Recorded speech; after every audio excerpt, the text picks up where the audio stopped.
Hi, I'm JP. I have no idea how well I'm in frame, but I'm going to cook some rice for you, and this is You Can Cook Anything. As you can see, I've got everything a good recipe needs. I've got my Instant Pot out here, and I've got my extension cord on the floor, which I know is wonderful. This is a rice dish that I guess it's similar to rice pilaf. It maybe you might call it rice pilaf. It's rice with vermicelli cooked in butter, and so actually butter and oil. So we're going to start out with a total of a quarter of a cup of fat. I like to use a mix of olive oil and butter. And so we're going to put that in there. And that's how we're starting out here. We want the butter to melt, but we don't want it really to burn. It is nice if it browns a little bit, but let's see what we can get going here. Melt the butter. It shouldn't take too long. And just as that's starting to become melted, I'm going to add about a half of a cup of vermicelli that I broke up. I probably could have broken it up smaller than that, but that's how broken up it got. And so that's what's going into the recipe. We're just trying to get things working here.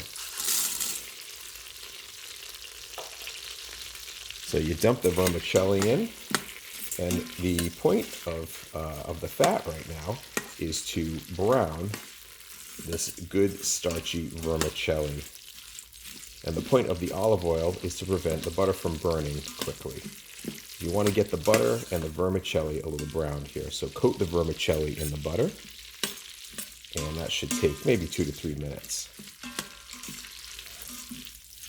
While that's browning, I'd like to take this opportunity to mention that this video is sponsored by Stay the Diddly Do at Home. Do you have a pandemic going on around you? Then stay the diddly do at home.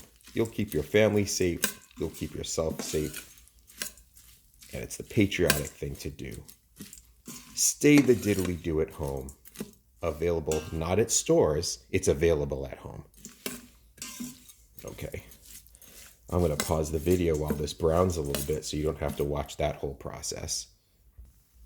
Okay, I probably should have mentioned that I started out with my Instant Pot on saute at the highest temperature possible. Now that the vermicelli is starting to brown really well, you don't want the butter to burn, so you want at this point to dump your rice in, and that's 1 cup of plain long-grained rice. And I'm going to just stir it a little bit to get the rice coated. We're trying to really prevent the butter from burning.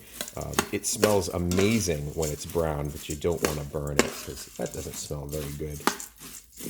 Okay, this is such an easy recipe, and it's a great comfort food, I find. I think I say that about a lot of the things I cook, but you know what? Food is very comforting, so there you go. Okay, that's mixed up. Now what I'm going to do is I'm going to dump in about 1.5 cups of cold water. Okay, and you don't want to let a lot of that boil off because you need that water for the rice to cook. But I'm just going to mix it together a little bit, and then I'm going to dump in a bunch of spices that I've got here. You can use several different spices, and it's about 1/4 teaspoon each of the spices that you might choose. I like to use salt, pepper, sometimes garlic powder, onion powder. Don't let anybody tell you which spices to use. You use the spices you want to use. So I'm just going to dump that in there. Give it a quick mix for goodness. Okay, that's great. Good enough. And then what I'm going to do is place the top on the Instant Pot. Ooh, I did it. And set it to sealing. And then I'm going to cancel the saute function, and I'm going to turn it on pressure cook on high for a minuscule 3 minutes. I'm going to let that cook for 3 minutes, and then when the Instant Pot finishes its cook cycle and beeps, I'm going to let it do a natural release for 10 minutes. In other words, I'm just going to let it cool down itself for 10 minutes and let the pressure drop. I'll see you when that process is complete. Okay, the timer just went off, which means the 3 minutes are up. But so now we're at the beginning of the natural release, which means I'm giving it 10 minutes to rest. And I just wanted to say while that's going on that I used water in this recipe, but I recommend you use some kind of a broth.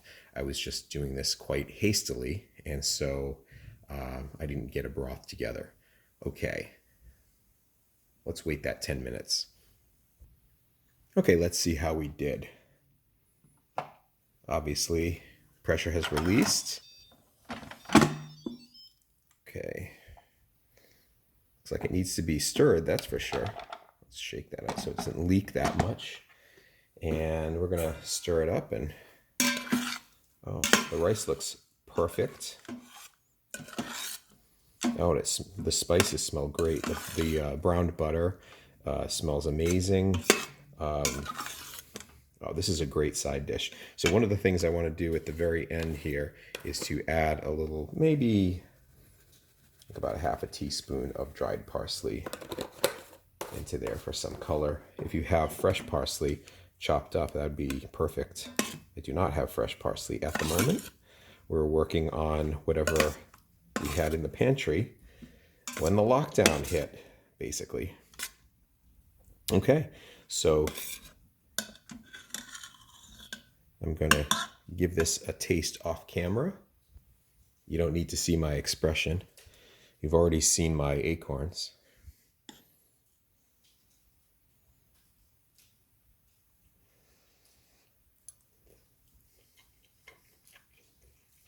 That's perfectly cooked. I tend to like things salty, so it could use more salt, but I would let you judge that at the end in any case. If you like this video, please give it a like and consider subscribing to the channel. Thanks for bearing with the really rough video production qualities. And remember what Bob and I always say, you can cook anything.